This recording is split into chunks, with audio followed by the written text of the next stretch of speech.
Kayla Unbehaun. Kayla nació el 5 de julio de 2008 gracias a Ryan Iskerka y Heather Unbehaun en los suburbios del oeste de Chicago, Illinois. Ryan y Heather se separaron cuando Kayla aún era muy joven y un juez le otorgó a Ryan la custodia permanente. En 2017, Kayla pasó el 4 de julio con su madre. Estaba previsto que la devolvieran a Ryan al día siguiente, por su 9º cumpleaños.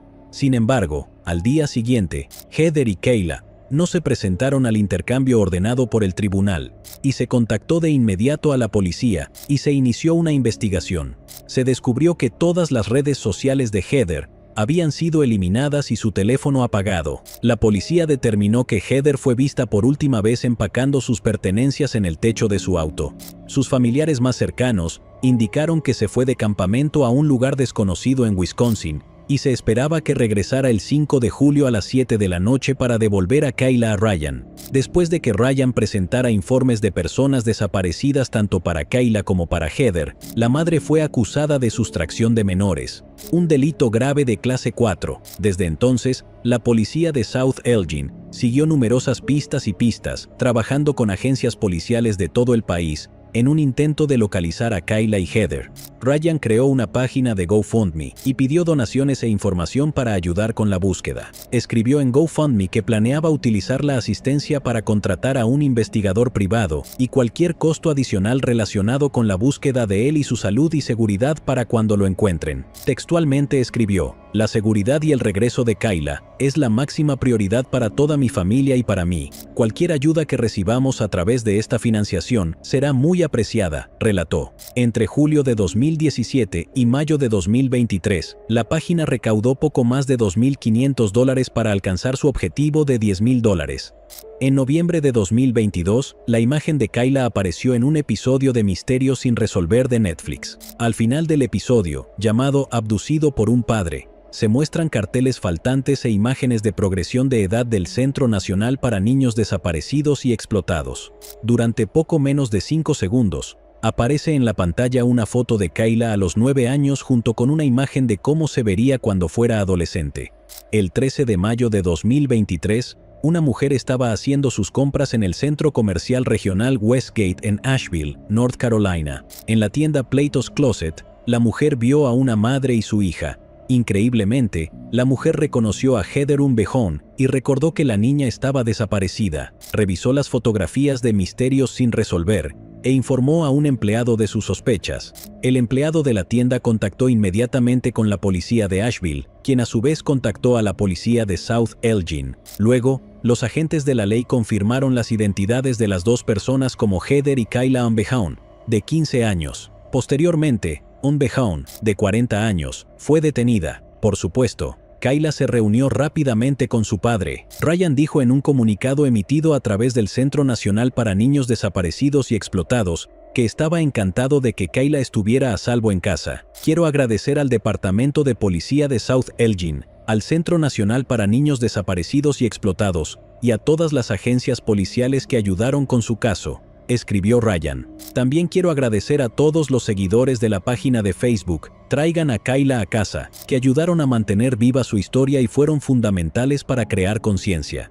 Pedimos privacidad mientras nos conocemos nuevamente y navegamos por este nuevo comienzo". El jefe de policía de South Elgin, Jerry Crouchick, también agradeció a los ciudadanos de todo el país y a otras agencias policiales que trabajaron con tanta dedicación para ayudar a traer a Kayla de vuelta. "Estamos encantados de informar que la niña se encuentra en buenas condiciones y de buen humor desde que se reunió con su padre", dijo en un comunicado. Tras el arresto de Unbehaun en el condado de Buncombe, fue acusada del delito grave de extradición, al que se negó a declinar. Pagó una fianza de $25.000 y fue puesta en libertad. Luego, se entregó al día siguiente en el condado de Kane, Illinois, donde fue acusada de secuestro. La mujer de 40 años compareció ante la jueza Julia Jeter el 18 de mayo de 2023 y fue puesta en libertad bajo fianza con un dispositivo de seguimiento electrónico. Ryan obtuvo una orden de protección contra su ex, a quien se le prohíbe estar a menos de 1,000 pies de su casa y no puede salir de Illinois sin permiso judicial. Por si no lo saben, un delito grave de clase 4 en Illinois puede conllevar una sentencia de 1 a 3 años, a menudo en periodo de prueba. Larry Fuller, de 49 años, vivía en Ignacio, Colorado, en 2009. Trabajaba como mecánico de diésel y estaba casado con Paula Silva, quienes tuvieron 4 hijos juntos.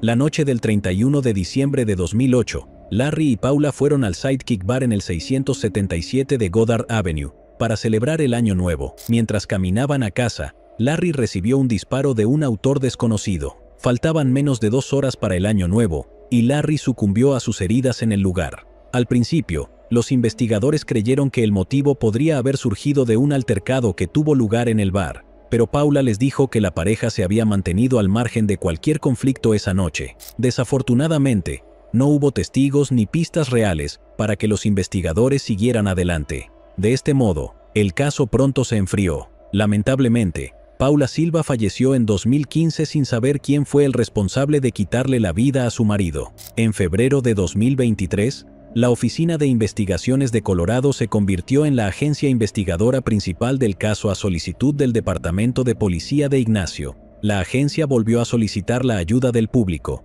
y los investigadores realizaron muchas entrevistas que al fin dieron sus frutos. El 18 de mayo de 2023, David Hendren, de 38 años, fue arrestado en la Nación Navajo en Arizona y acusado de quitarle la vida a Larry. La portavoz de la Oficina de Investigaciones de Colorado, Lisa Kohlbrenner, dijo esto en un comunicado de prensa. A lo largo de esta investigación de años, el FBI llevó a cabo entrevistas con testigos, lo que posteriormente condujo a la identificación y arresto de David Hendren. Kohlbrenner afirmó que el arresto estaba sellado y que la agencia no podía ofrecer más comentarios sobre el caso. Detalles como dónde le dispararon a Fuller, cuántas veces y el arma utilizada no se han revelado. Mónica Escalante, hija de Paula Silva, dijo que su madre nunca superó lo que le pasó a su padrastro. De hecho, ella calificó el arresto como irreal. Mónica dijo que el investigador que le informó sobre el arresto de Hendren, dijo que Hendren les dijo a las autoridades que no tenía intención de quitarle la vida a Larry, sino que lo había confundido con otra persona. Nunca pensé que se iban a dar cuenta, expresó Mónica. Es como un sueño hecho realidad.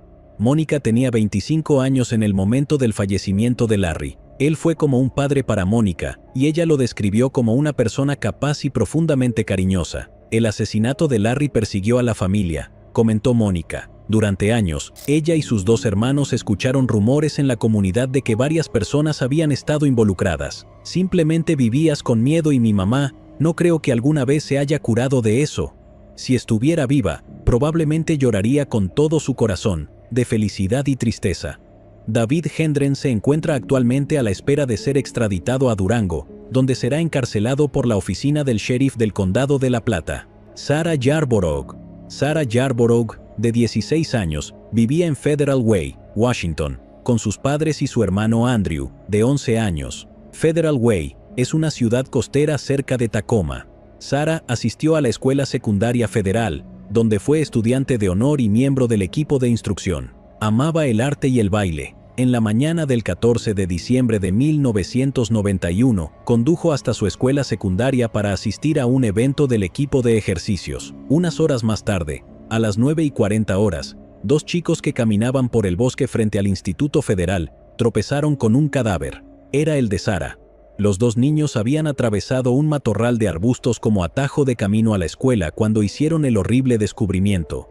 Sarah fue encontrada vestida con falda y suéter, con medias enrolladas alrededor del cuello. La habían estrangulado y agredido. Los investigadores encontraron y recogieron ADN del perpetrador en la escena del crimen y lo almacenaron para su uso posterior. El auto de Sarah fue encontrado en el estacionamiento de la escuela, pero los investigadores no encontraron nada en el coche que les permitiera acercarse al atacante. Los 2 niños y un corredor, también en el área esa mañana, trabajaron con las autoridades para ayudar a crear un boceto de un posible sospechoso, visto poco antes de que se encontrara el cuerpo. El hombre desconocido fue visto saliendo apresuradamente de los arbustos y siguió lanzando a los testigos una serie de miradas sospechosas mientras se alejaba de la escena del crimen. El boceto se compartió, pero desafortunadamente, nadie se presentó y reconoció al hombre.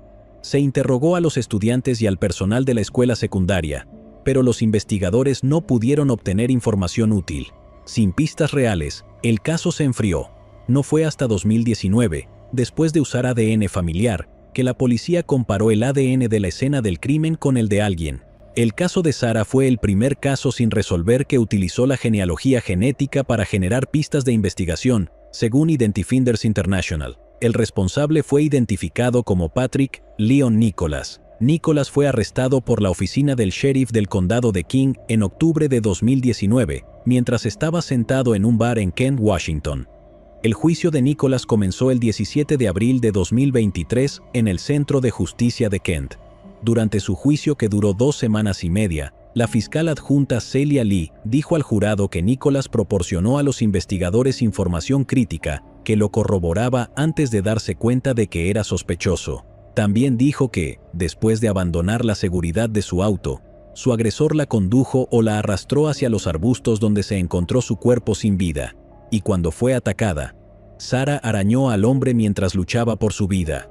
Los expertos demostraron que el ADN recogido debajo de las uñas de Sarah y el ADN masculino de su ropa procedían de un único colaborador masculino. Durante años, el Estado admitió durante el juicio que el ADN se procesó a través del Sistema Combinado de Índice de ADN del FBI, una base de datos que ha dado lugar a condenas en varios casos sin resolver. Sin embargo, CODIS nunca ayudó con el caso de Sarah. En 2019, la detective del condado de King, Kathleen Decker, cargó el ADN de la escena del crimen en un archivo y regresó con 2 posibles coincidencias: Nicholas y su hermano. El hermano ya tenía su ADN en la base de datos federal. Eliminarlo fue bastante fácil para los investigadores. Entonces, los detectives comenzaron a vigilar a Nicholas y recogieron algunas colillas de cigarrillos junto con una servilleta usada que tiró en un centro comercial. Luego, la policía estatal analizó el ADN y encontraron su pareja. Si hubiéramos tenido la oportunidad y la capacidad hace años de realizar pruebas familiares, habríamos identificado posiblemente a ese hermano, y eso nos habría ayudado a delimitar y descubrir quién fue el responsable final de este crimen en particular, dijo la detective Cassie Decker. El 10 de mayo de 2023, Patrick Leon Nicholas fue declarado culpable de todos los cargos en su contra por un jurado. La juez Josephine Wiggins impuso a Nicholas una sentencia de 45 años y 8 meses. Esto es prácticamente una cadena perpetua para este hombre de 59 años. La madre de Sarah, Laura Yarborough, dijo lo siguiente: «Vivimos los últimos 30 años preguntándonos cuándo y si alguien iba a ser arrestado, sabiendo que eso era una especie de espada de Damocles colgando sobre tu cabeza, sin saber nunca cuándo iba a caer. Cuando la perdimos, nuestra familia cambió irrevocablemente. El juicio es como un maratón. Es un trabajo duro, y no me di cuenta de que iba a ser tan agotador, o que iba a durar tanto», se sinceró Laura. Esta condena tampoco es la primera vez que Nicholas recibe la sentencia máxima. En 1983, fue declarado culpable de agresión en primer grado y sentenciado a 10 años de prisión. Sin embargo, fue liberado después de poco más de 3 años. La víctima en ese caso, si hubiera estado en prisión, no habría estado presente para llevarnos a nuestra hija, apuntilló la madre de Sarah. La familia dijo que nada devolverá a su hija, ni les quitará el dolor que sienten a diario, pero se sienten reconfortados al saber que Nicholas no podrá lastimar a nadie más. El hermano menor de Sarah, Andrew, también habló. No posee la capacidad de experimentar remordimiento o sentir emociones como lo hace la gente normal. No pertenece a la sociedad libre como el resto de las personas en esta sala. Recuerdo el dolor en la voz de mi padre por teléfono, diciéndome que Sarah ya no estaba viva. Recuerdo los sonidos de mis padres llorando a través de las paredes por la noche, mientras me acostaba en la cama. Dicho esto, se ordenó a Nicholas que pagara una restitución a la familia Yarborough, aunque el monto se determinará en una fecha posterior. La familia de Sarah agregó que está extremadamente agradecida a todos los investigadores que han trabajado tan duro durante los últimos 30 años para llevar al asesino ante la justicia. Carol Rafe. Carol Rafe, de 59 años, vivía en Gloucester Township, Nueva Jersey, y tenía un estudio en el complejo de apartamentos Lakeview. El 21 de junio de 2013, agentes del Departamento de Policía de Gloucester acudieron al complejo para comprobar cómo estaba Carol después de que nunca se presentara a un viaje planeado con miembros de su familia, a quienes no contestaba al teléfono. Cuando los agentes entraron a su apartamento, Carol no estaba allí. Sus llaves todavía estaban en su departamento y su auto en el estacionamiento. Posteriormente, fue denunciada oficialmente como desaparecida. Luego, 4 días después, los detectives encontraron los restos de Carol Rafe en un área boscosa detrás de un antiguo edificio de mantenimiento del complejo, ubicado en Lower Landing Road, no lejos de la Ruta 42. Una autopsia no pudo determinar qué le pasó exactamente, debido a la descomposición. Durante la investigación inicial, se recuperó posible evidencia de ADN de un par de jeans de Carol, así como de una botella de cerveza vacía en su apartamento. Lamentablemente, en aquel momento, las pruebas de ADN no arrojaron resultados concluyentes. A lo largo de los años, los avances en el análisis de ADN han ayudado a abrir nuevas puertas en la investigación, específicamente equipos que pueden recolectar evidencia, dejando la esperanza de que pronto se encuentre al perpetrador. El detective Jeremy Jankowski de la oficina del fiscal del condado de Camden dijo: «Siempre he tenido la esperanza de que cuando cierren esto, se proteja a otras personas de tener que sufrir esto como familia y por la pérdida de vidas». El 11 de mayo de 2023, Joseph Grisoff, de 59 años, fue arrestado y acusado de quitarle la vida a Carol Rafe. Grisoff fue arrestado por la División Camden del Servicio de Alguaciles de los Estados Unidos en Moorestown. Al instante, fue retenido en el Centro Correccional del Condado de Camden mientras esperaba una audiencia de detención. Tras el arresto, los detectives revelaron que Grisoff, que era un trabajador de mantenimiento que vivía cerca del apartamento de Carol, fue entrevistado en el momento en que se descubrió su cuerpo. Las autoridades dijeron que Grisoff le dijo a la policía durante esa entrevista que veía regularmente a Carol y admitió haberla felicitado en el pasado. También afirmó que nunca había estado dentro de su apartamento. A pesar de esa afirmación, pruebas de ADN recientes revelaron la fuerte propuesta de que Carol y Grisoff contribuyeron a los perfiles de ADN obtenidos de los jeans y la botella de cerveza. El jefe de policía de Gloucester Township, David Harkins, exclamó: «El Departamento de Policía de Gloucester y la oficina del fiscal del condado de Camden nunca se han olvidado de Carol Rafe. Desde su desaparición el 21 de junio de 2013 y el descubrimiento de su cuerpo el 24 de junio, hemos trabajado para conseguir justicia para la señora Rafe y su familia. Utilizaremos todos los medios necesarios para lograr justicia y procesar a los responsables. Es nuestro deber ser la voz de las víctimas y sus familias, y tomamos esta responsabilidad muy en serio. Estoy muy orgulloso de la colaboración y el trabajo en equipo de los detectives que han trabajado innumerables horas para lograr este arresto hoy». José Randolfo Pagoda. En agosto de 2014, se encontraron restos humanos en el maletero de un automóvil en la cuadra 2700 de Powhatan Street, cerca de la intersección con Seminary Street en Alton, Illinois, cuyos restos fueron identificados como los de la José Randolfo Pagoda, de nacionalidad hondureña, por entonces de 52 años. La identificación se basó en gran medida en la ciencia del ADN debido al nivel de descomposición del cuerpo. Casi al mismo tiempo, un ciudadano mexicano que se encontraba en el país ilegalmente fue identificado como sospechoso. Hablamos de Odilon Villagrán Gudiño. En abril de 2021 fue arrestado en México. El 16 de mayo de 2023, el hombre de 56 años fue extraditado a los Estados Unidos y ahora se encuentra bajo custodia en la cárcel del condado de Madison. Lamentablemente, no hay mucha más información sobre este caso. Pamela Gradick. Aproximadamente a las 5:35 de la tarde del 4 de septiembre de 2012, agentes del Departamento de Policía de Yonkers respondieron a una llamada al 911 sobre el hallazgo de un paquete sospechoso en el bosque. Al llegar al lugar, los socorristas encontraron un cuerpo humano en descomposición que estaba envuelto en una gran bolsa de basura negra. Los detectives del equipo de casos principales y de la unidad de escena del crimen del departamento se hicieron cargo de la investigación y pudieron identificar a la víctima como Pamela Gradick, de 26 años, residente del Bronx. Los investigadores determinaron que a Pamela le habían disparado 2 veces en la cabeza en un lugar en las afueras de Yonkers y la habían arrojado al bosque en un intento de ocultar el crimen. La policía identificó a Wanda Vigía como una persona de interés desde el principio del caso. Era novia de Pamela y vivían en el mismo departamento. Un mes antes de que se encontrara el cuerpo de Pamela el 13 de agosto de 2012, Vigía le dijo a la familia de Pamela que había regresado después del fin de semana y descubrió que Pamela se había ido, pero que los objetos que debería haber tenido todavía estaban allí.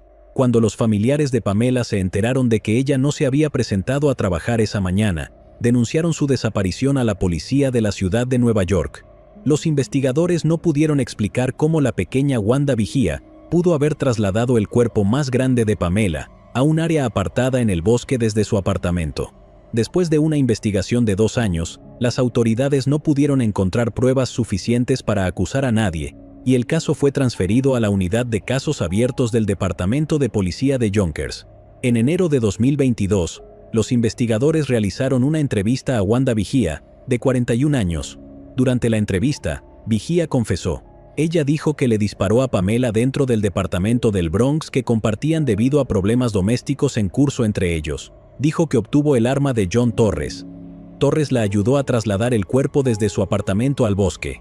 En marzo de 2022, tanto Wanda Vigía como John Torres fueron detenidos. Torres fue acusado de facilitación criminal en 2º grado, obstaculización de procesamiento en 1er grado y manipulación de evidencia física, todos los cuales son delitos graves. El comisionado de policía de la ciudad de Yonkers, John J. Mueller, dijo en un comunicado después de los arrestos: "El paso del tiempo solo refuerza nuestro compromiso de resolver estos crímenes atroces.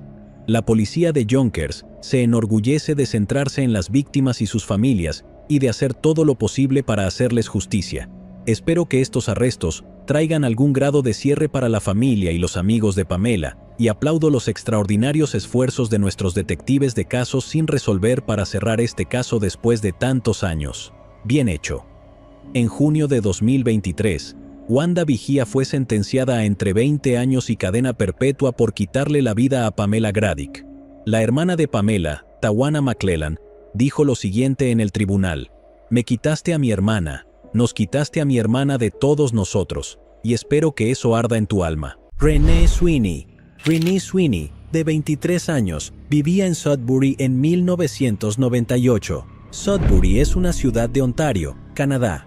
Renee era estudiante de música en la Universidad Laurentian y trabajaba en una tienda de videos para adultos para ayudar a pagar la escuela. Se adaptaba a su horario y estaba tranquilo para que pudiera hacer su tarea cuando no había nadie allí. El 27 de enero de 1998, Renee estaba trabajando en la tienda de videos de Parrish Street. Un hombre entró en la tienda poco antes de las 11 de la mañana y se acercó al mostrador. Apuñaló a Renee 30 veces y luego robó $200 de la caja registradora. Luego el hombre fue al baño a limpiarse. Cuando el hombre salió del baño, se sorprendió al ver que Renee todavía estaba viva.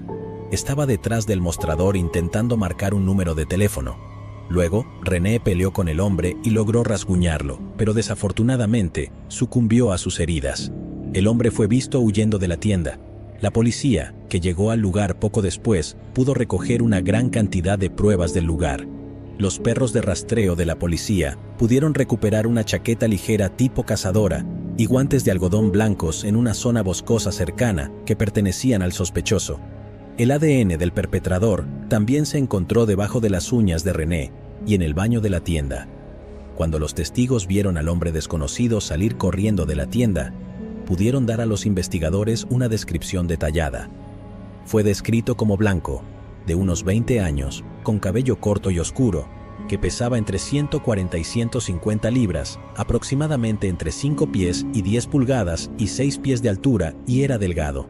También se cree que llevaba gafas.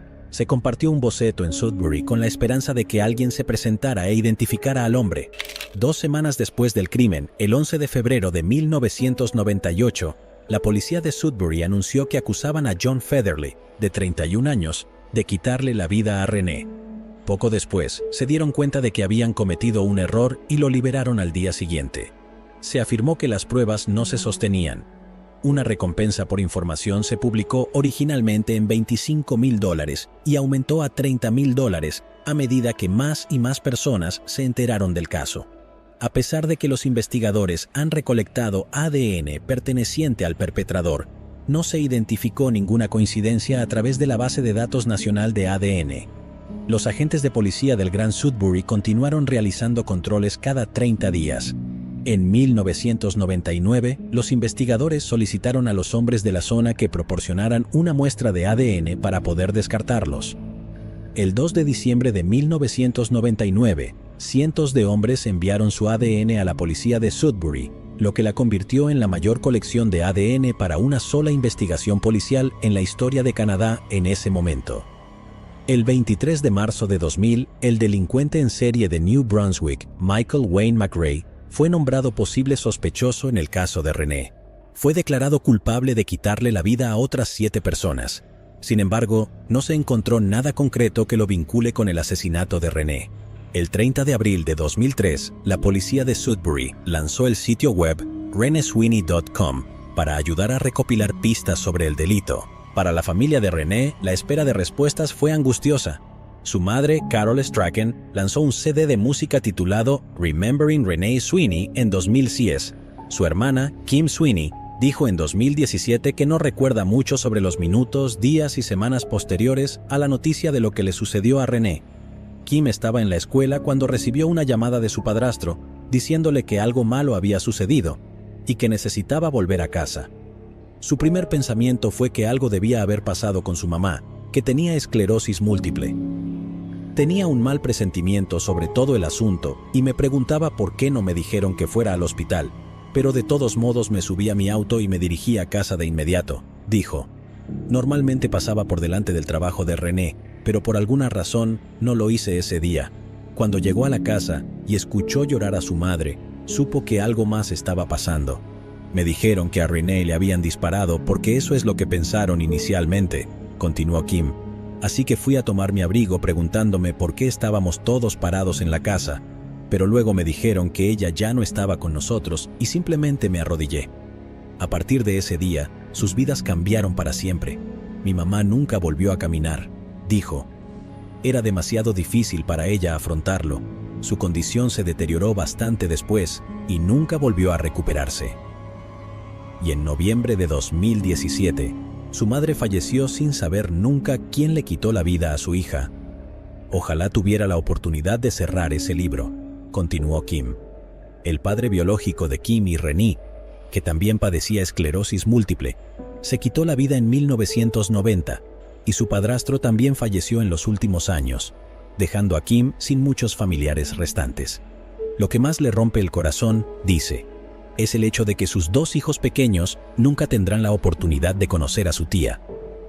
Ellos la habrían amado, dijo, y ella los habría amado a ellos. Se pregunta qué habría hecho Renee con su vida y dónde estaría hoy. Todavía pienso en ella y en ella todos los días, dijo Kim. Sigo teniendo estas mismas preguntas rondando por mi cabeza. ¿Por qué alguien haría esto? Porque ella está todavía ahí fuera. Creo que a veces la gente simplemente no quiere involucrarse, pero no puedo expresar lo importante que sería obtener justicia para mi hermana, concluyó. Si hay algún dato o alguien que recuerde algo, espero que se acuerde y se dé cuenta que el caso no ha sido cerrado. En 2017, el servicio de policía del Gran Sudbury anunció que había estado trabajando con Parabon Nanolabs, una empresa de tecnología con sede en Virginia que se especializa en fenotipado de ADN. El 23 de enero de 2017, publicaron un boceto compuesto del perpetrador utilizando tecnología de ADN llamada Snapshot. El término se refiere a un proceso que puede predecir la aparición de un sospechoso basándose en evidencia de ADN. La agente Megan O'Malley de la policía de Greater Sudbury dijo que la composición ha proporcionado a la policía información más precisa sobre los rasgos físicos del sospechoso. Sí sabemos que es de ascendencia europea, que tiene la piel clara, tiene ojos azules o verdes, cabello castaño o rubio y puede que tenga pecas. De 2017 a 2018, la policía de Sudbury recibió 360 pistas del público después de que la imagen despertara un nuevo interés público en el caso. De esas pistas, alrededor de 200 posibles sospechosos fueron eliminados mediante pruebas de ADN u otros medios. El sargento detective Robert Weston, investigador principal del caso, dijo en 2018, también dijo que es difícil investigar un crimen que ocurrió hace tantos años, pero que está decidido a seguir adelante con el caso y, en última instancia, encontrar al hombre responsable. Cuanto más te involucras en un caso como este, casi construyes una relación con la víctima. Al final del día, la atención se centra en Renee. Sigo confiando en que se identificará al sospechoso. A finales de 2018, los investigadores habían dado seguimiento a miles de pistas y descartaron a 1,800 personas. Como habían pasado 20 años, La mayoría de la gente asumió que el sospechoso nunca sería capturado. Por eso fue una sorpresa cuando el 12 de diciembre de 2018, la policía de Sudbury anunció que arrestaron a Robert Stephen Wright, de 38 años, y lo acusaron de quitarle la vida a Renee. Su ADN coincidía con el ADN del perpetrador.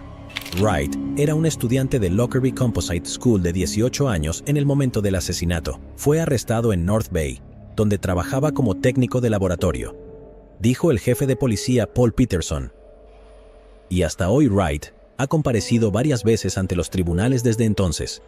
Se le negó la libertad bajo fianza en marzo de 2019 y mayo de 2020. El 8 de octubre de 2020, un juez dictaminó que el juicio de Wright se llevará a cabo en Sudbury. Esto se produjo tras una moción de cambio de sede presentada por sus abogados, argumentando que años de cobertura mediática harían difícil encontrar un jurado imparcial en la ciudad. El juicio de Stephen Wright comenzó el 21 de febrero de 2023. Wright negó cualquier participación. Dijo que estaba terminando un examen en Lockerbie High School en Sudbury la mañana del 27 de enero de 1998.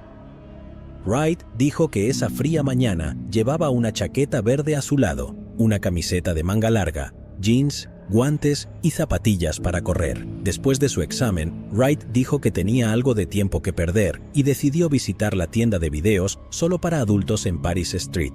Wright testificó que no podía ver el interior de la tienda antes de entrar, ya que las puertas estaban oscuras y cubiertas. Wright dijo al tribunal que lo primero que notó al entrar a la tienda fueron cajas de video esparcidas por el piso alfombrado. Lo siguiente que dijo que notó fue que se había derramado una sustancia sobre el piso, pero testificó que en ese momento su cerebro no registró que pudiera ser sangre. Aún procesando lo que estaba viendo, dijo Wright, se dirigió hacia la tienda hasta que vio el cuerpo de Renee Sweeney en el suelo. Wright le dijo al jurado que se acercó al cuerpo de Sweeney para ver si todavía respiraba y para comprobar su pulso, lo que, según dijo, fue algo que aprendió durante su etapa como Boy Scout. Dijo que usó su mano derecha para sacudir el hombro de Renee y le preguntó si estaba bien, pero dijo que no podía detectar nada, ni aliento, ni pulso, ni ningún movimiento. De repente, dijo Wright, se alejó de Renee, abrumado. Le dijo al tribunal que se dio cuenta de que había sangre en su chaqueta y que estaba asustado. Le dijo al tribunal que corrí porque estaba aterrorizado. Yo era un niño estúpido. Ojalá me hubiera quedado. No puedo describir lo que pasaba por mi mente, dijo Wright. Me sentí completamente abrumado en ese momento. Solo quería salir de allí. Wright le dijo al jurado que cuando se levantó del cuerpo, tuvo que estabilizarse y agarró algo, pero no recuerda qué. Se le preguntó a Wright si conocía una bandeja de efectivo en el mostrador donde se encontró una huella digital que coincidía con su ADN. Wright dijo que no estaba consciente de la bandeja y agregó que no estaba seguro de a qué se aferró mientras intentaba estabilizarse. Wright dijo que no levantó los clips de la bandeja de efectivo y que no robó nada de la tienda. Dijo que lo siguiente que recuerda haber hecho es agacharse, agarrar su chaqueta verde azulado y sus guantes y salir corriendo. Se le preguntó a Wright por qué decidió deshacerse de su chaqueta y guantes. En ese momento me di cuenta de que había huido de la escena del crimen y estaba aterrorizado de que me acusaran. La peor decisión de mi vida fue postularme. Ni siquiera sabía si había tomado conscientemente esa decisión. Después de eso, Wright dijo que pensó brevemente en ir a la casa de un amigo, pero decidió no hacerlo porque no quería involucrar a nadie más. Dijo que tomó el primer autobús a casa en Balcarón desde el centro comercial City Center Mall en el centro de Sudbury. Wright dijo que llegó a una casa vacía esa tarde. Le dijo al tribunal que nunca le contó a nadie lo sucedido, ni siquiera a sus padres. Solo quería distanciarme de todo el asunto y olvidarlo. Fue muy traumatizante. No quería preocuparlos y además me daba vergüenza correr. Hubo muchas inconsistencias con la historia de Wright. No explica cómo llegó su ADN debajo de las uñas de Renee y en el baño. Tampoco explicó cómo se encontraron sus huellas dactilares debajo de la caja del dinero. Además, no se vio a nadie más en la escena del crimen y no se encontró el ADN de nadie más. El 29 de marzo de 2023 fue declarado culpable de todos los cargos en su contra. El jurado emitió su veredicto en el Palacio de Justicia de Sudbury, después de deliberar durante poco más de un día. Se escuchó una ovación desde el lado de la sala del tribunal donde estaba sentada la familia Sweeney, y la gente se abrazó con lágrimas en los ojos. También había lágrimas en los ojos de la madre de Wright, y su padre saludó dócilmente con la mano, mientras observaban a los agentes de policía sacar a su hijo de 43 años de la sala del tribunal. Con la hermana de Renee, Kim, parada junto a ella sonriendo, la amiga de la familia, Kelly Irving, dijo a los periodistas que estaban emocionados y eufóricos con la decisión del jurado. Renee Sweeney obtuvo justicia hoy después de lo horrible que sucedió hace 25 años, dijo Kelly Irvine. La hermana de Renee, Kim, tuvo la última palabra en su declaración de víctima. ¿Sabes lo que es haber perdido a tu mejor amigo? Lo he hecho y no hay palabras en el diccionario de inglés que describan el infierno que ha causado a mi familia perder a Renee. Tuve que mirar esa chaqueta que estaba cubierta con la sangre de mi hermana y recordar la brutalidad. Pido que se le condene a la pena máxima posible. Hemos perdido 25 años de nuestra vida. Debería tener 25 años para pensar en lo que ha hecho. Wendy Augie. Wendy Augie, de 29 años, vivía en Bellingham, Washington en 1987. Era estudiante de una escuela de belleza y madre de 2 niños pequeños. Wendy fue vista por última vez saliendo del restaurante La Paloma en Bellingham durante las primeras horas de la mañana del 25 de abril de 1987. Conducía su Ford Torino 1972, que estaba pintado de rojo con una capota de vinilo negro. Wendy estaba acompañada por el barman del restaurante, un vagabundo que se hacía llamar Mike Johnson. Lo que ella no sabía era que su verdadero nombre era Darren D. O'Neill. Nunca más se ha vuelto a ver ni saber de Wendy. Su automóvil fue encontrado abandonado en Eugene, Oregon, el 2 de mayo de 1987. Las huellas dactilares de O'Neill estaban dentro. Cuando las autoridades registraron el apartamento de Wendy después de su desaparición, encontraron signos de lucha, así como sangre, ADN masculino y sábanas empapadas. Se emitió un boletín de todos los puntos para O'Neill. Había trabajado para el restaurante La Paloma solo 2 días antes de desaparecer tras vaciar la caja registradora y robar licor. Las autoridades aduaneras de Estados Unidos informaron que lo fotografiaron cruzando la frontera hacia Canadá. Al parecer, en ese momento estaba solo en el vehículo. Cuando los investigadores alcanzaron a O'Neill, lo encarcelaron por otro delito, pero hablaremos de eso más adelante.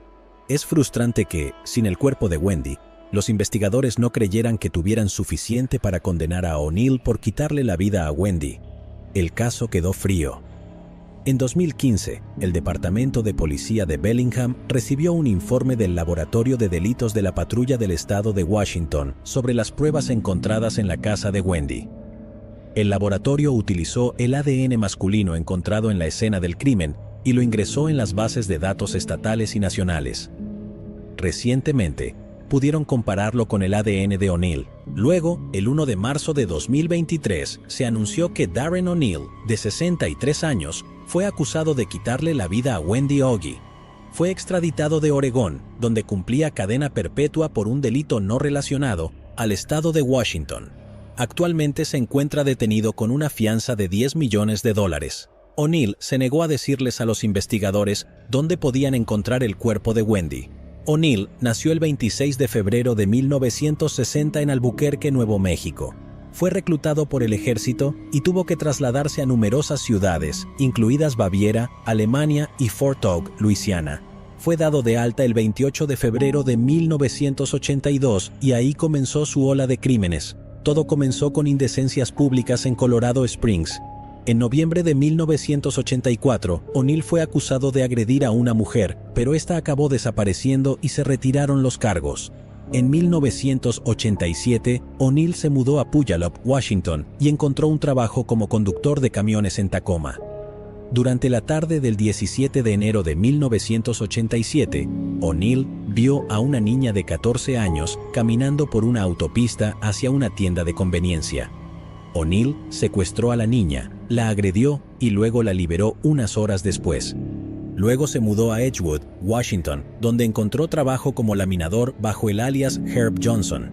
O'Neill le quitó la vida a Robin Smith, de 22 años, el 27 de marzo de 1987. Su cuerpo fue encontrado en su automóvil. Fue entonces, el 24 de abril de 1987, cuando le quitó la vida a Wendy Augie. Después de eso, se mudó a Tennessee y a Lakeland, Florida, bajo el alias de John Mayo. El 22 de septiembre de 1988, la policía detuvo a O'Neill por una infracción de tránsito, pero él intentó escapar, lo que provocó una persecución. O'Neill intentó escapar a pie después de estrellar su coche contra una acera, pero pronto fue atrapado. O'Neill fue identificado positivamente como el responsable de lo que le sucedió a Robin Smith mediante el análisis de huellas dactilares. En enero de 1989, O'Neill aceptó declararse culpable en el caso de Robin a cambio de una sentencia de prisión reducida. O'Neill fue sentenciado a 27 años y 9 meses de prisión, la sentencia máxima disponible según su acuerdo de culpabilidad. En Oregón, fue sentenciado por todos sus asaltos y secuestros. Se le impuso una sentencia total de 135 años de prisión. O'Neill es el principal sospechoso del secuestro y asesinato de Leah Elizabeth Subert, de 22 años. El 9 de junio de 1987, Leah se dirigía desde Twin Falls, Idaho, hacia Boise para llegar al aeropuerto donde la esperaba su prometido, Dwayne Abbott. Leah tuvo problemas con su auto en la Interestatal 84 cerca de Mountain Home. Una amiga a la que llamó desde una parada de camiones fue la última persona que tuvo noticias suyas. Al no llegar al aeropuerto, su familia denunció su desaparición. El 13 de junio de 1987, los automovilistas al este de La Grande, Oregón, descubrieron su cuerpo. La habían estrangulado. Varios testigos vieron a un hombre que coincidía con la descripción de O'Neill en varios lugares cercanos a lo largo de la Interestatal, así como en Spokane, Washington, horas después de la desaparición de Leah Subert. O'Neill también es sospechoso del fallido secuestro de una mujer en Burley, Idaho, una semana después, aunque no se han proporcionado más detalles. Darren O'Neill se encuentra actualmente a la espera de juicio en el caso de Wendy Augie. Eros Díaz. Los despachadores recibieron informes de disparos en Winship Street en Hartford, Connecticut, el 22 de junio de 2019. Cuando llegaron los agentes, encontraron a un hombre de unos 30 años que había recibido un disparo. Fue transportado al hospital Hartford y sometido a una cirugía de emergencia. Desde entonces, el hombre se ha recuperado de sus heridas. Un segundo hombre fue encontrado en un vehículo cercano. El hombre ya no estaba vivo y había sido asesinado a tiros. Las autoridades identificaron al hombre como Eros Díaz, de 24 años. Vivía en Avon, Connecticut. La familia de Eros ofreció una recompensa de $500,000 por información que condujera a su arresto y condena. Después de una larga investigación, la policía dijo que Gino McMahon, de Hartford, de 35 años, fue identificado como sospechoso. McMahon fue arrestado el 13 de junio de 2023 y acusado de quitarle la vida a Eros. No se ha hecho público el motivo, pero se señaló que tanto Eros como McMahon estaban involucrados con sustancias ilegales. Los testigos se presentaron y colocaron a McMahon en la escena del crimen, así como el ADN en un sombrero encontrado cerca de la escena del crimen. Está detenido bajo fianza de $3 millones y deberá comparecer ante el Tribunal Superior de Hartford pronto. Según la declaración jurada, Eros Díaz y Xavier Lugo, que tenía 31 años en ese momento, recibieron disparos el 22 de junio de 2019 alrededor de las 9:30 de la noche en el área de 25 Winship Street, después de verse involucrados en un accidente automovilístico. Eros Díaz recibió un disparo en la cabeza y fue declarado muerto en el lugar. Y Lugo, quien fue encontrado a una cuadra de donde ocurrió el tiroteo, sufrió múltiples heridas de bala e inicialmente se encontraba en estado crítico. La madre de Eros, Catherine Díaz, dijo: «Hemos trabajado y orado para que llegue este día. Nunca perdimos la esperanza de que el atacante de mi hijo fuera llevado ante la justicia. Realmente espero que nuestro esfuerzo por sacar al perpetrador de las calles proteja a otras madres de la pérdida de un hijo o de un ser querido. Estamos agradecidos por los muchos miembros del sistema de justicia penal que trabajaron durante 4 años para ayudar a mi familia a comenzar a sanar». Laurel Jen Mitchell. Laurel Jen Mitchell nació el 24 de mayo de 1958 en el condado de Whitley, Indiana, de padres Richard y Wilma Mitchell. Creció en North Webster, Indiana, con sus hermanos Sarah y Bruce.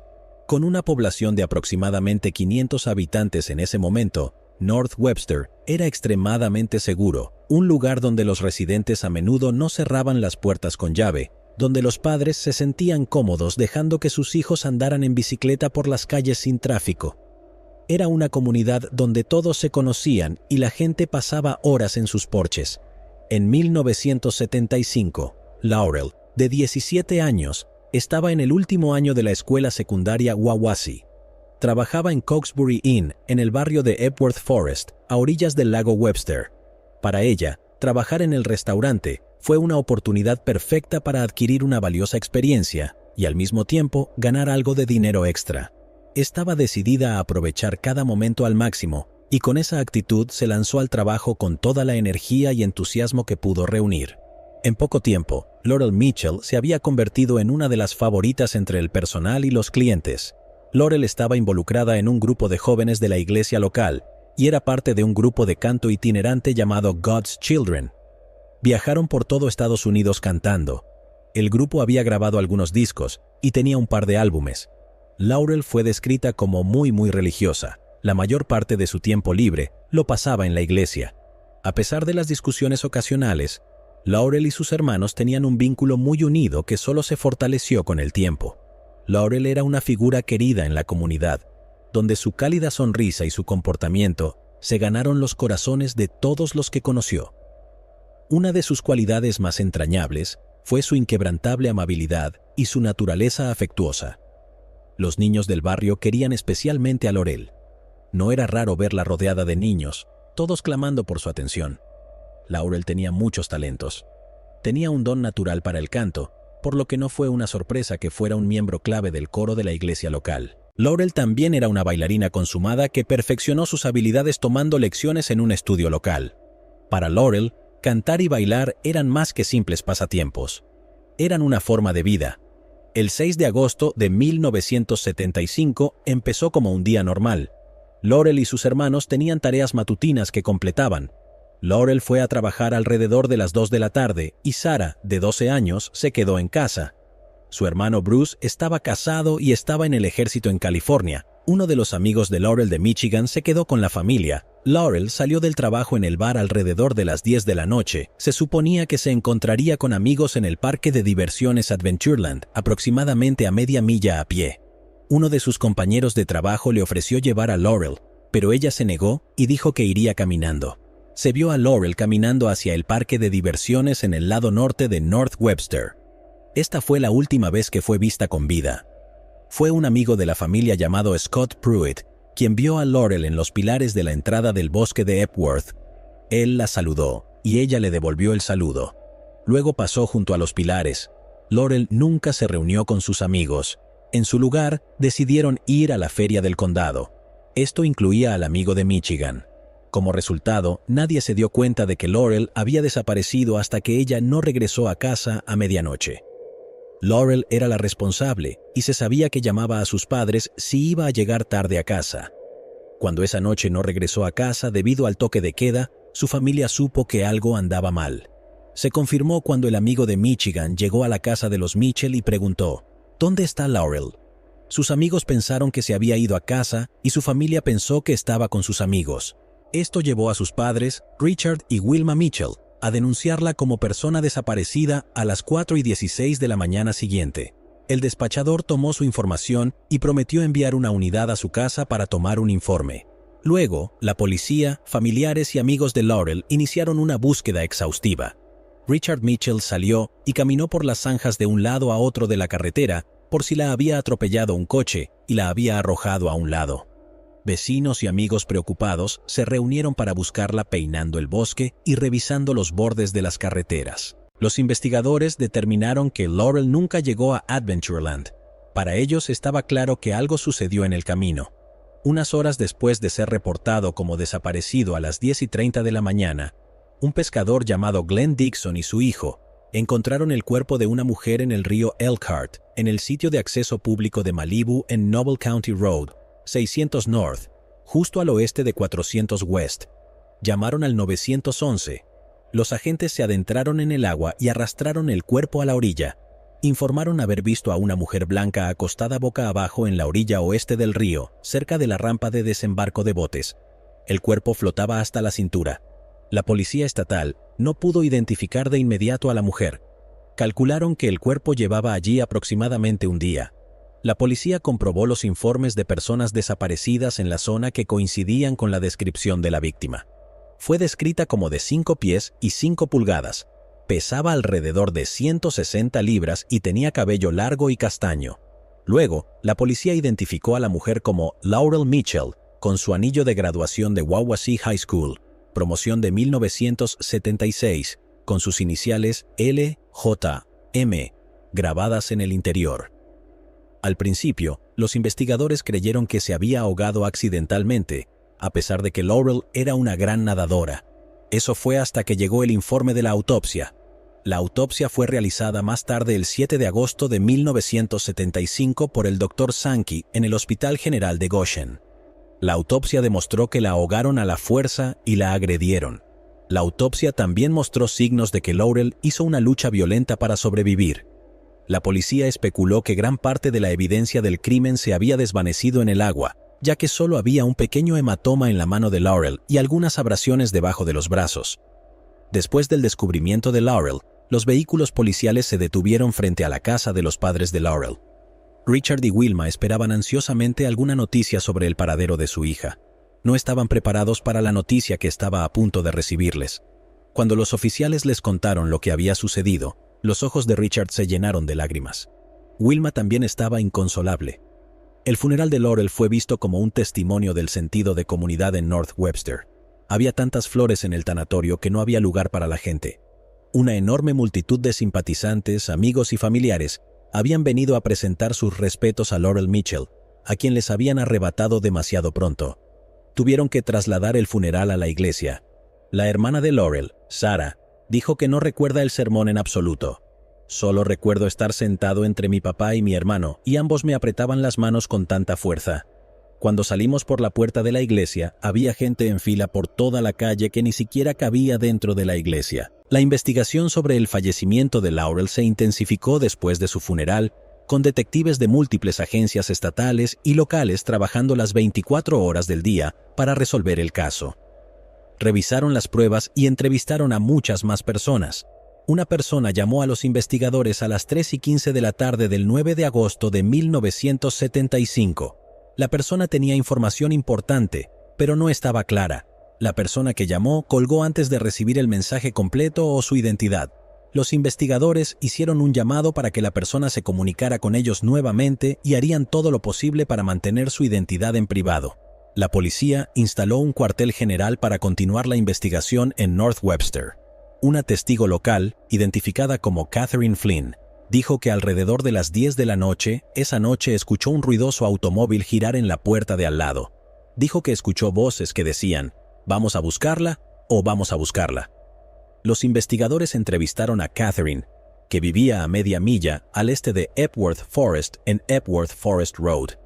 Dijo que estaba en casa el miércoles 6 de agosto de 1975 y que alrededor de las 10 de la noche, o un poco más tarde, un auto viejo giró hacia el camino de al lado y giró al regresar a su casa. Ella informó a los investigadores que escuchó varias voces que decían, «¿Vamos a por ella o vamos por ella?». Dijo que el auto era muy ruidoso y probablemente de color oscuro.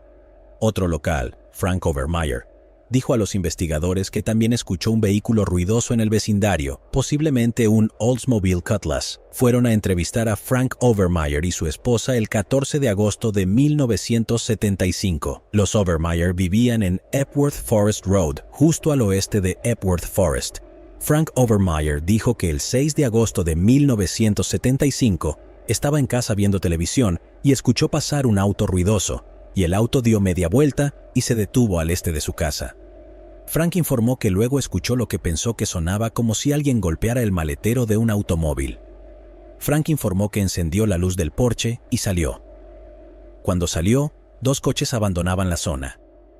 El primer automóvil fue el que pasó por su casa y describió que era un producto de GM de color rojo anaranjado, posiblemente un Oldsmobile Cutlass.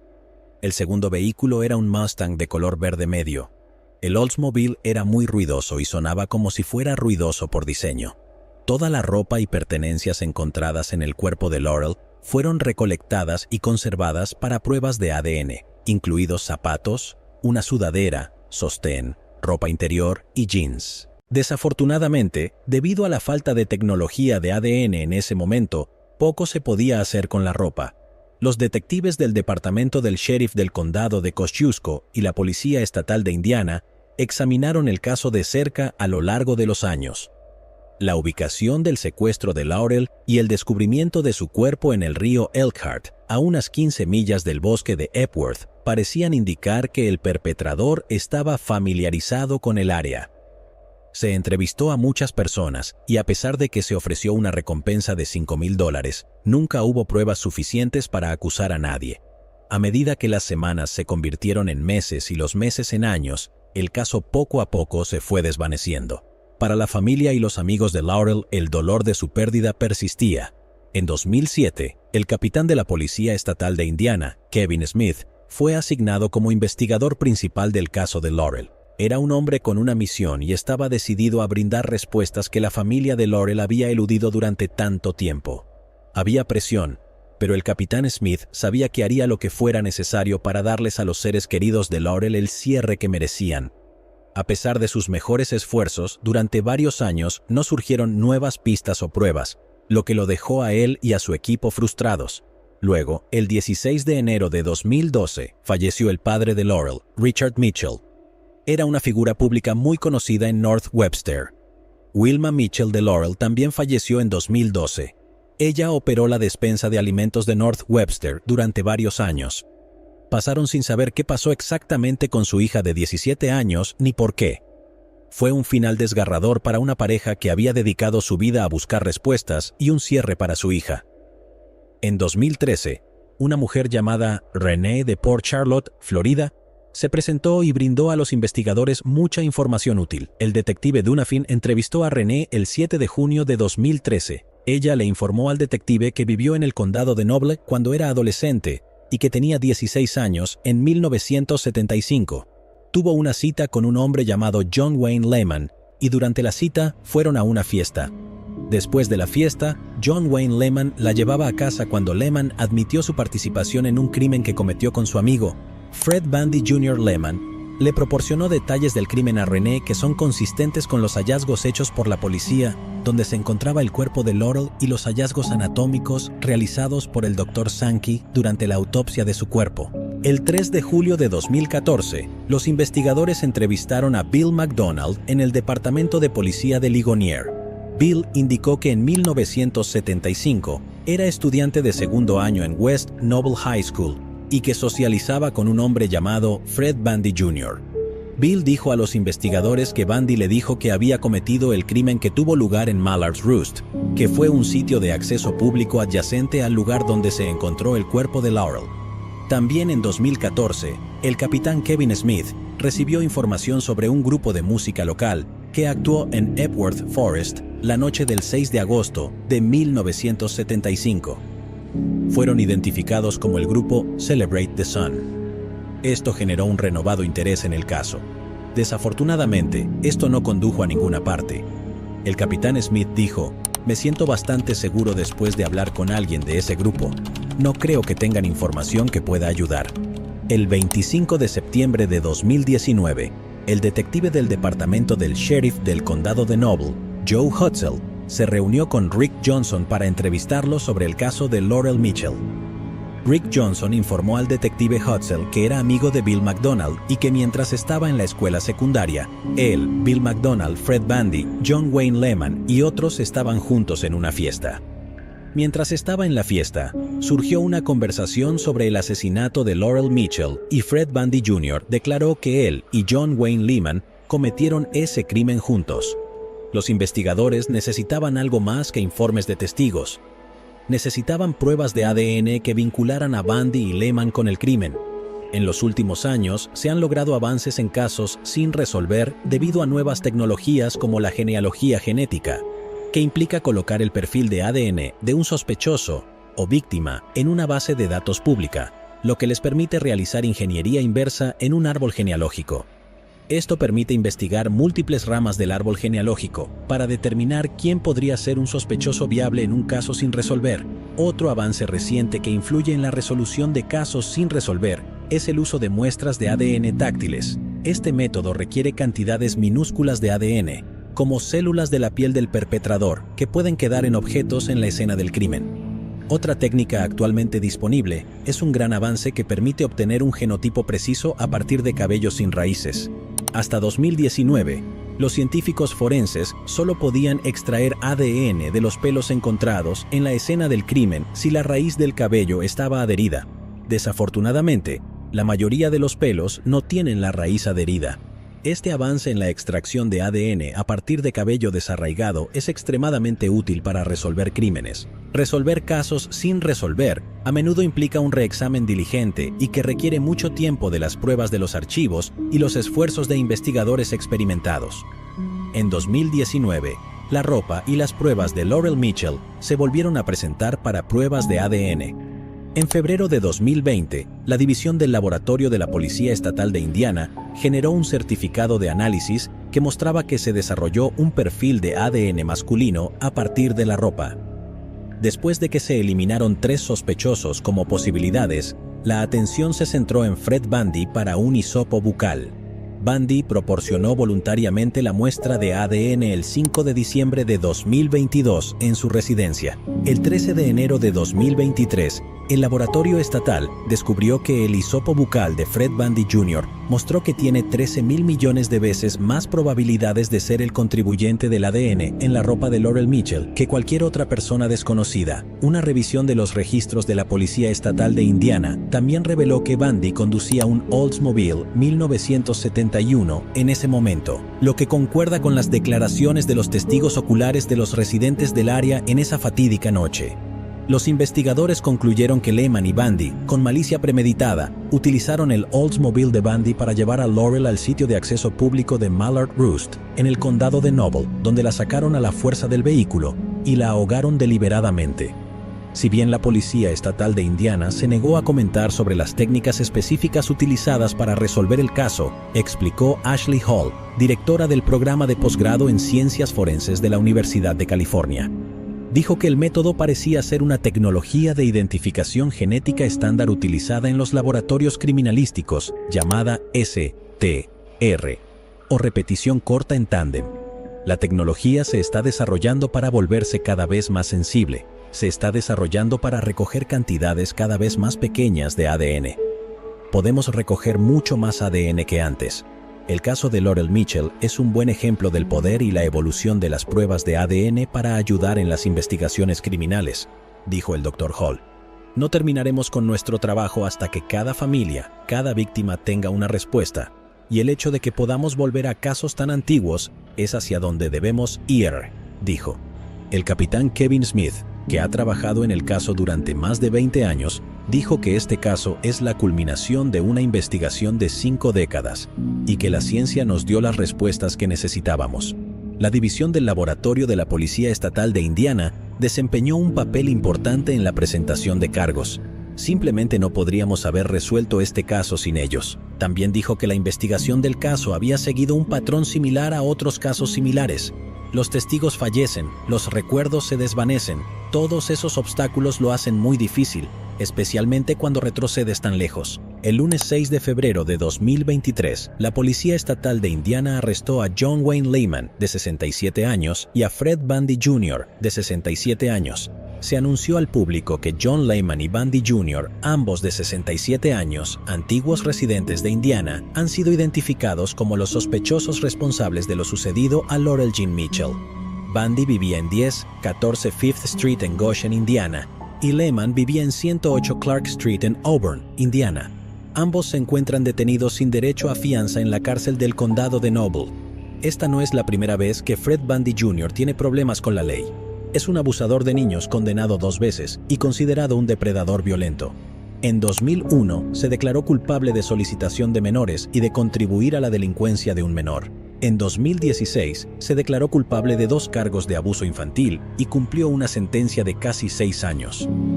Durante una audiencia inicial, el 8 de febrero de 2023, el juez del Tribunal de Circuito de Noble, Michael Kramer, informó a Bundy y Lehman que cada uno enfrenta un cargo de quitarle la vida a Laurel en primer grado. Con la ley actual de Indiana, una persona condenada por tal cargo enfrenta una sentencia de prisión de entre 45 y 65 años, siendo la sentencia consultiva de 55 años. Sin embargo, dado que el asesinato de Laurel ocurrió en 1975, si los hombres son declarados culpables, Bundy y Lehman podrían ser sentenciados a cadena perpetua, que era la pena de prisión máxima posible en ese momento.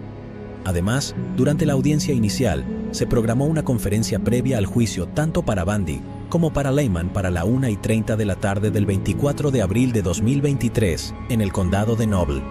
La hermana de Laurel, Sarah, que tenía 12 años en 1975, concedió recientemente una entrevista al New York Times después de que se realizaron los arrestos. Ella describió su infancia en North Webster como típica antes de que el horror visitara a su familia. Era simplemente un pueblo muy pequeño y tranquilo. Nos sentimos seguros, dijo. En verano íbamos a nuestro antojo y los padres no se preocupaban por nosotros. Ella era una muy buena persona. Es como, Dios, elegiste a alguien realmente bueno para hacerle esto. Alguien que podría haber hecho mucho bien en este mundo. Estoy muy contenta de que hayan sido arrestados y agradezco mucho a las personas que se presentaron. Sarah recordó que el capitán Smith llevaba consigo grandes libros que detallaban los nombres y direcciones de todas las personas que las autoridades habían entrevistado a lo largo de los años. Había más de 1000 nombres allí, dijo. Cuando el capitán Smith llamó a Sarah y a su hermano Bruce Mitchell para informarles que habían arrestado a 2 hombres, ella se sorprendió, pero sobre todo deseó que sus padres hubieran estado vivos para verlo. Han pasado 47 años, dijo, pero ahora parece que fue ayer. Sarah Mitchell, de 12 años, fue la única que pudo dormir esa noche cuando Laurel no llegó a casa. Se despertó a la mañana siguiente más sorprendida que nada de que su hermana Laurel aún no hubiera regresado a casa. La joven Sarah tenía un partido de softball ese día, y sus padres la animaron a seguir asistiendo al juego. Aproximadamente a la mitad del juego, una vecina apareció en el auto de la familia Mitchell. La vi acercarse al diamante de bolas, dijo Sarah. Sarah inmediatamente le gritó a su entrenador que tenía que irse. La vecina solo le dijo que la habían enviado a recogerla. Cuando se acercaron a la casa, estaba llena de coches de policía. La vecina dijo que están allí para buscar a su hermana. Entré por la puerta trasera y allí estaba mi papá. Estaba llorando, dijo Sarah. Él le dijo que Laurel se había ido. ¿Se fue?, preguntó. No lo registró en su mente de 12 años. ¿Se ha ido a dónde? Entonces su padre le dio la noticia. Su hermana mayor, la que tenía que llevarla a todas partes porque, bueno, eso es lo que tienen que hacer las hermanas mayores, ya no estaba viva. Sarah también dijo lo que pensó de Lehman y Bundy cuando los vio por primera vez en el tribunal. A los 12 años habrían dado miedo. Parecen hombres muy frágiles. No necesito tenerles miedo. Me alegro de que vayan a ser castigados, de que no puedan hacer daño a nadie más, pero ella todavía no volverá con nosotros. Las condenas no me traerían un cierre. No creo que exista tal cosa. Seguiremos lamentándonos. Thelma Boinville. Thelma Boinville, de 51 años, vivía en el tranquilo barrio de North Shore, de Pupukea, Hawái, en 2017. Estaba casada con Kevin Emery. Tenían una hija de 8 años llamada Makana. Thelma era maestra en una escuela primaria local. Para ganar algo de dinero extra para su familia, limpió unidades en un alquiler vacacional en Hawái. Le gustaban actividades como surfear, correr, yoga, artes marciales y hornear. El jueves 7 de diciembre de 2017, Thelma recogió a Makana en la escuela primaria Sunset Beach y fue a una casa de alquiler vacacional cercana en Keiki Road, cuyos propietarios eran clientes del negocio de limpieza de Thelma. Makana se quedó en la camioneta Toyota Tacoma viendo películas mientras su madre entraba a la casa de 2 pisos para limpiarla. Poco después de entrar a la residencia, Thelma se encontró con una pareja que estaba ocupada robando la propiedad. Stephen Brown, de 23 años, y su novia de 20, Hailey Danderand, accedieron a la casa a través de una ventana abierta. Le pidieron a Thelma que se acostara, le ataron las manos, luego la golpearon con un bate de béisbol y también la estrangularon.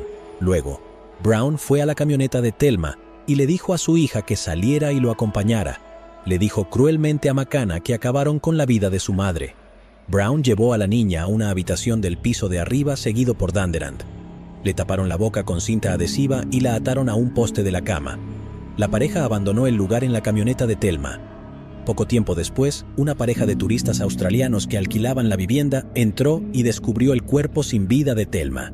Escucharon movimiento en el interior e inmediatamente salieron para llamar al 911. El incidente se informó alrededor de las 3:20 de la tarde. La policía acudió a la llamada y descubrió el cuerpo sin vida de Thelma, atado y tirado en un charco de su propia sangre. También encontraron un martillo, un cuchillo y un mazo junto al cuerpo. McCann estaba arriba, ilesa y atada al marco de la cama. El esposo de Thelma, Kevin Emery, se enteró de lo sucedido cuando los investigadores le informaron a través de una llamada telefónica. No se le permitió entrar a la casa. Luego se apresuró a consolar a su hija en una ambulancia en el lugar. La hija de Thelma le dijo a la policía que un hombre de cabello verde salió de la residencia y la llevó adentro.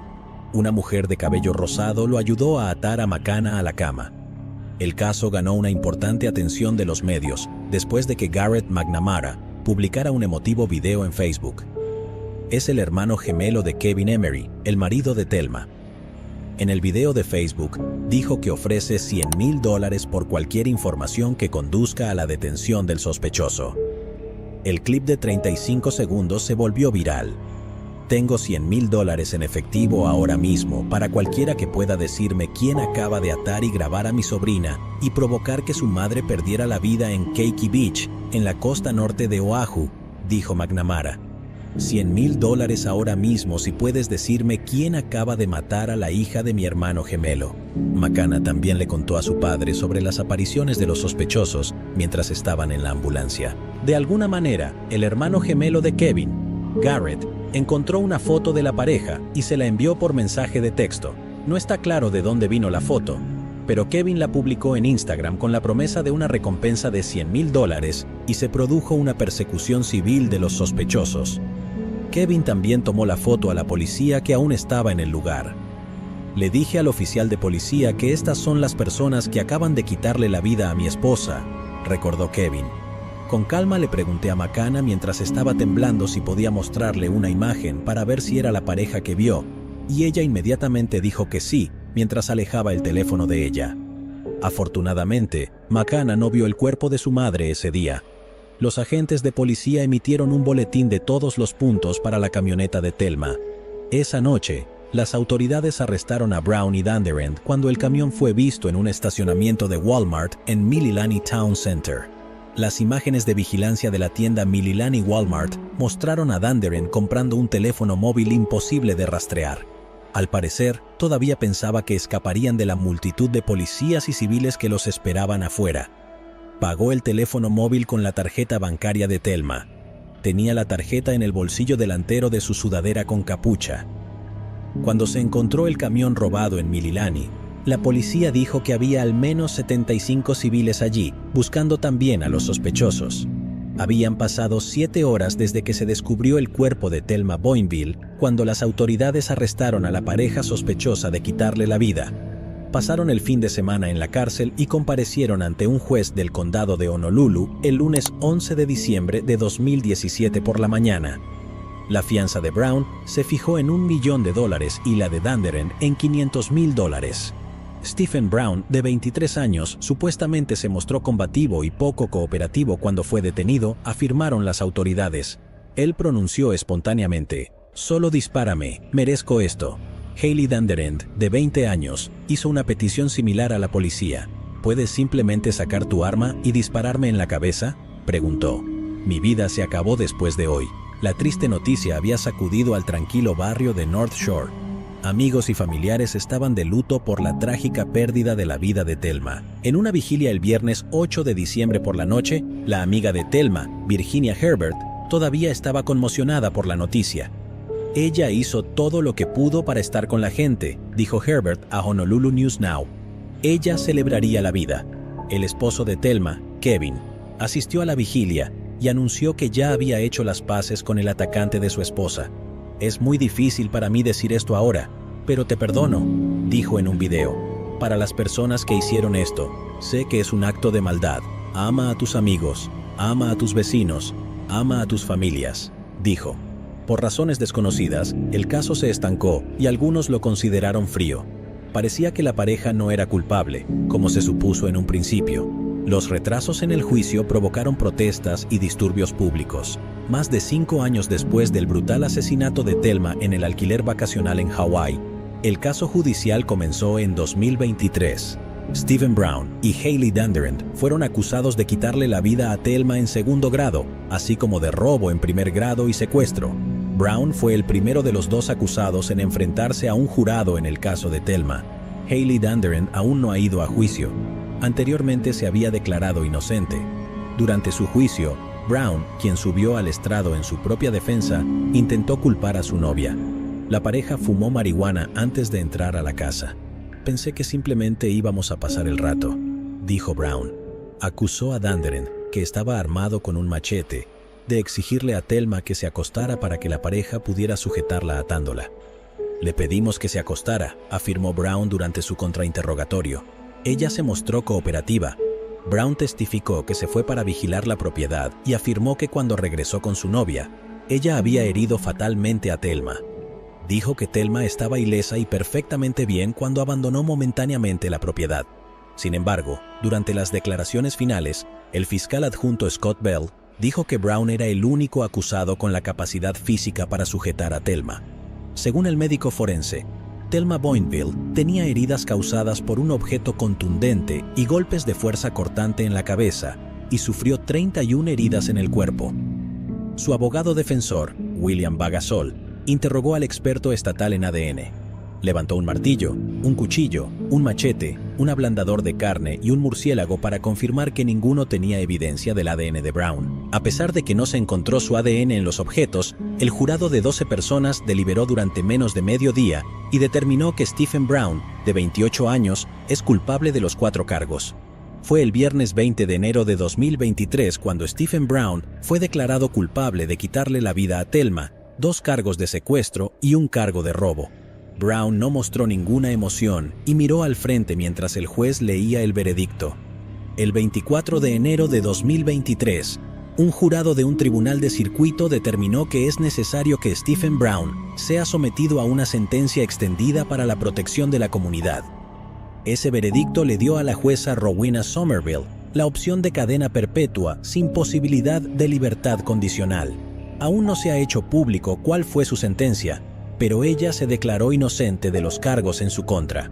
Patricia Joseph. Patricia Joseph era una madre de 56 años y propietaria de un café de Fort Jones, California, en 2005. El 15 de julio del mismo año desapareció de su casa. Salió de su dúplex sin gafas, lentillas, bolso ni móvil. También se encontraron varias gotas de sangre en su cama. Su cuerpo fue encontrado 3 días después en el río Klamath, en California, por un kayakista. Estaba solo parcialmente vestida. Durante su autopsia se determinó que alguien le había quitado la vida. Había sufrido un traumatismo contundente y había sido estrangulada. 5 años después, en 2010, se produjo un arresto por el caso. Philip William Fraze fue arrestado después de que un testigo se presentara e hiciera una declaración que indicaba que Fraze estaba involucrado en el caso de Patricia. Fraze era un cultivador de marihuana del área de Laytonville, California. Según los informes, Patricia trabajó como recortadora para Fraze en algún momento antes de que le quitaran la vida. Fraze, en ese momento, estaba en la cárcel del condado de Mendocino, esperando juicio después de ser acusado de quitarle la vida a un empleado, Stephen Richard Schmidt. Stephen era un transeúnte de 49 años que vivía en una casa rodante en Bell Springs Road, Laytonville, California, donde también residía Fraze. El cuerpo de Stephen fue encontrado por un perro cadáver, donde estaba atado a un árbol. Fraze fue sentenciado a 3 años de prisión por ese delito. En el caso de Patricia, Fraze fue liberado en 2012 por el fiscal de distrito del condado de Siskiyou, sin cargos por falta de pruebas. Desafortunadamente, los detectives no tenían otras pistas que seguir, por lo que el caso quedó cerrado. En 2021, la oficina del sheriff creó un equipo de casos sin resolver y pruebas forenses para revisar el caso de Patricia y volver a presentar pruebas al Departamento de Justicia para un nuevo análisis. El equipo prioriza los casos sin resolver y revisa la evidencia física utilizando herramientas modernas.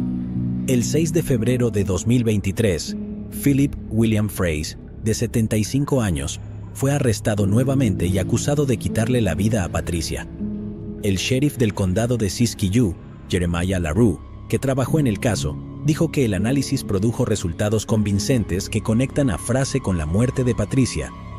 El arresto es el resultado de la determinación de nuestros investigadores y refleja nuestro fiel compromiso de buscar justicia para las víctimas de delitos violentos, así como una fianza adicional de $15,000 por un cargo de no comparecencia. Terry Churachak. Terry Churachak era una mujer de 35 años que vivía en Denver, Colorado, con sus 3 hijos pequeños en 1996. El 5 de octubre de 1996, en su apartamento en la cuadra 19-0 de East 17 Avenue, la policía y el personal médico de Denver encontraron su cuerpo. La habían golpeado con un objeto contundente en la cabeza. A ella también la habían estrangulado. Los testigos dijeron a los investigadores que pudieron oír que hubo un disturbio en su apartamento la noche en que le quitaron la vida. Los detectives tomaron muestras de ADN de su cuerpo, pero no pudieron relacionarlas con un posible sospechoso. No hubo testigos ni pistas reales para los investigadores. Posteriormente, el caso quedó congelado. En enero de 2023, Ricky Dawson, de 62 años, fue extraditado a Denver después de que su ADN coincidiera con el ADN encontrado en la escena del crimen en el caso de Terry. Tenía 35 años cuando le quitó la vida. James, el hermano de Terry, dijo lo siguiente después de la extradición: "Nunca lo olvidamos, nunca nos rendimos. Se volvió muy real cuando te dicen que lo están extraditando". Los detectives del Departamento de Policía de Denver realizaron una verificación de antecedentes penales de Dawson y descubrieron que fue arrestado en Denver en agosto y septiembre de 1996. Esos registros mostraban que él estaba en el área de Denver en el momento en que le quitaron la vida a Terry. Dawson se encuentra actualmente en el Centro Correccional de Suwannee. Su ADN se comparó con un caso de 2001 en la ciudad de Panamá, Florida, el 4 de agosto de 2004. Se ha declarado culpable de quitarle la vida a esa persona y agredirla. La sentencia de Dawson en el caso de Florida de 2001 incluía una pena de prisión de 25 años, que aún cumplía cuando fue extraditado. Dawson, a través de pruebas de ADN, también es sospechoso en un caso de ejecución y agresión en Seattle en 2000. Las heridas de la víctima y la forma en que terminó su vida fueron similares al caso de Terry. La policía de Seattle continúa investigando si él es responsable de ese crimen, y su caso aún no ha sido presentado al fiscal del condado de King. En febrero de 2023, Dawson compareció ante el Tribunal de Colorado por el caso de Terry, donde fue acusado de quitarle la vida y agredirla. El hermano de Terry, James, dijo que tienen pruebas suficientes, supongo que ahora, para acusarlo y, con suerte, hacerlo realidad y literalmente encerrarlo por el resto de su vida en el papel. Ella fue una gran mamá. Todo era para sus hijos, recordó James. Dice que el tiempo no se ha vuelto más fácil a través de los años. La familia continúa, nunca se volverá a llenar. Es una parte enorme que ninguno de nosotros sabrá jamás cómo terminó, dijo James. Le hubiera gustado tener nietos. Tanta pérdida, solo un alma hermosa. Espera que su hermana reciba pronto la justicia que se merece. Sé que es bueno perdonar. Ese no soy yo ahora. Quizás algún día, pero ahora no, dijo James. Mi esperanza es que reciba la pena de ejecución, pero sé que eso no es posible en Colorado, dijo Sarah Oakland, la hija de Terry. Así que creo que todos esperamos que se pudra en la cárcel y queríamos hacerle saber que no lo olvidamos. Cynthia Ruth Wood. Cynthia Ruth Wood, de 33 años, madre de 3 hijos, se quedó en Bradenton, Florida, en 1984. Trabajó como gerente en el Centro de Cuidado Infantil Cape Vista, también en Bradenton. Estaba en proceso de divorciarse de su marido, Barry Wood, y estaba en una batalla por la custodia. Tuvo un hijo de un matrimonio anterior y 2 hijos con Barry. Cynthia acusaba a Barry de abusar físicamente de ella y de su hijo del matrimonio anterior. Un día, mientras recogía a sus hijos en el Centro de Cuidado Infantil Cape Vista, conoció a un hombre, Donald Michael Santini, que vino a recoger a los hijos de su novia. Los detectives creen ahora que todo esto fue un plan para hacerse amigo de ella. El 6 de junio de 1984, Santini se puso en contacto con Cynthia y le informó que tenía información sobre Barry que podía usar en su contra en el caso de custodia, y la invitó a salir. Los dos se reunieron en su casa, donde él la recogería para salir en su cita. Los vecinos la vieron salir de su apartamento del condado de Manatee con Santini. Esa sería la última vez que se vio a Cynthia con vida. Luego, 3 días después, el 9 de junio de 1984, su cuerpo fue encontrado en una zanja llena de agua en Riverview, Florida. La autopsia determinó que fue estrangulada y en su cuerpo se encontraron las huellas dactilares de Santini. Los investigadores emitieron una orden de arresto contra Santini. Cuando intentaron localizarlo, descubrieron que se encontraba prófugo. Los problemas de Santini con la ley comenzaron 6 años antes, en 1978, cuando fue declarado culpable de agredir a una mujer mientras servía en el ejército estadounidense en Frankfurt, Alemania, según un artículo del Herald de 1985. Al regresar a su estado natal de Texas, fue acusado de robo con agravantes en relación con el robo a una tienda de conveniencia en 1983. Confesó y luego desapareció del estado pocos días después. Una testigo, Pamela Lynn Kincaid, se presentó el 15 de junio de 1984. Esto fue 6 días después de que se encontrara el cuerpo de Cynthia en la zanja. Dijo que conocía a Charles Michael Stevens. Este era un alias utilizado por Santini. Él le confesó que le quitó la vida a Cynthia Wood. Santini se hizo amigo de Pamela y se mudó con ella antes de conocer a Cynthia. Sus hijos asistían a una guardería a pocas cuadras de distancia llamada Cape Vista Child Care Center en Florida, donde Cynthia trabajaba como gerente. Para los investigadores quedó claro que Santini era el responsable. Sus huellas dactilares fueron encontradas en el cuello de Cynthia. Tenían declaraciones testimoniales de Pamela. También estaba el enlace a la guardería, pero, frustrantemente, los investigadores no pudieron localizar a Santini. Eso fue hasta 2023. En junio de 2023, casi 40 años después, una pista del Grupo de Trabajo Regional sobre Fugitivos del Caribe de Florida llevó a los alguaciles estadounidenses a campo en el condado de San Diego, California, donde arrestaron a Donald Michael Santini, de 65 años. Era conocido en campo como Wellman Wells Simmons. Formó parte del Grupo de Planificación Comunitaria de Campo Lake Marina, así como presidente de la Junta Directiva de Lake Marina Views Mutual Water Company, un distrito de aguas con problemas donde la contaminación por nitratos ha obligado a los residentes del distrito a beber agua embotellada durante los últimos 3 años. Billy Joe Janning, presidente del grupo de planificación, dijo a East County Magazine que todos estaban sorprendidos. No había nada inusual en él.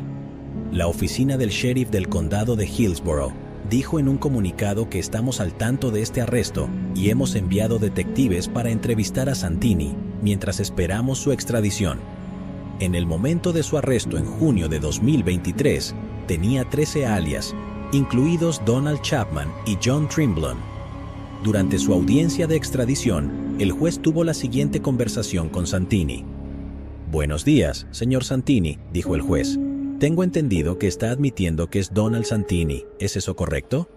Luego de que Santini respondiera afirmativamente, el juez buscó asegurarse diciendo, «¿Y usted es la persona buscada en el estado de Florida?